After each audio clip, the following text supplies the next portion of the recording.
কত টাকার মালিক হলে হজ ফরজ হয়? খুবই কমন একটি প্রশ্ন এবং খুব প্রয়োজনীয় একটি প্রশ্ন।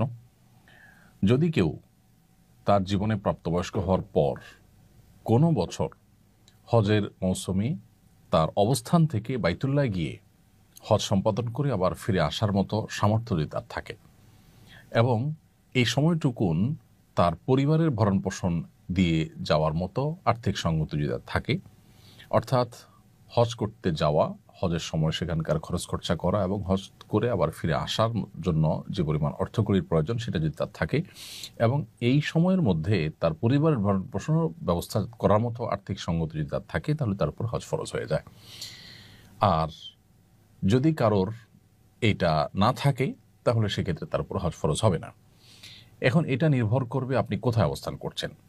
আপনি মক্কা অবস্থান করছেন, তাহলে মক্কা থেকে এই হজ সম্পাদন করে আসা আপনার গন্তব্যে, আপনার ঠিকানায়, আপনার নিজ আঙ্গিনায়, এটার জন্য খুবই অল্প স্বল্প পয়সা হলে হয়ে যায়। আবার কেউ যদি বাংলাদেশ থেকে হজ করেন বা বাংলাদেশে যদি কেউ অবস্থান করেন, তাহলে তার হজ ফরজ হওয়ার জন্য একরকমের অর্থকরীর প্রয়োজন হবে। আবার কেউ যদি ইউরোপে থাকেন, তাহলে সেখান থেকে হজ আরও বেশি এক্সপেন্সিভ। অতএব সেখান থেকে হজ করার জন্য যে পরিমাণ টাকার দরকার, সেখান থেকে এসে মক্কায় হজ করে আবার তার জায়গায় ফিরে যাওয়া এবং এই সময়ের ভিতরে পরিবার ভরণ পোষণের ব্যবস্থা করা, এটা তার অবস্থানের উপরে নির্ভর করে বাড়বে।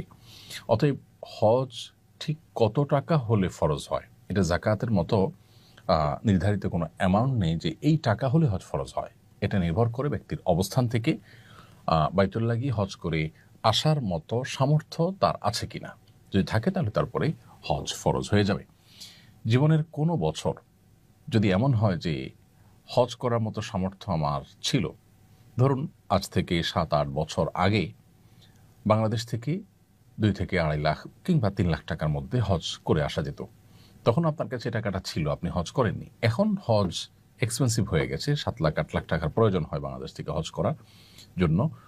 এখন এই টাকা আপনার নেই।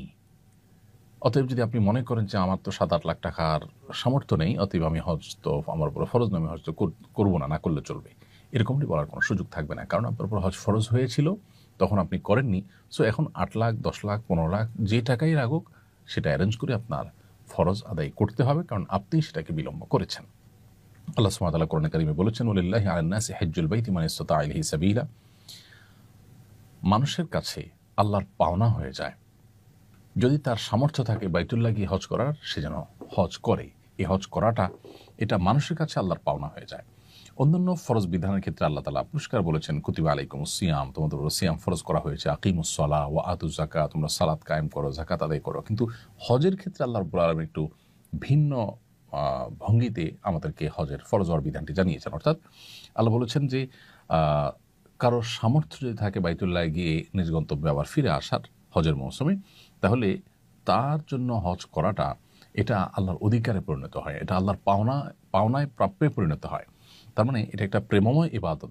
একজন বান্দা তার সামর্থ্য থাকবে তিনি হজ করবেন না, এটা হতে পারে না। অতএব যাদের এই আর্থিক সঙ্গতি আছে তাদের উপরে হজ ফরজ হয়ে যাবে।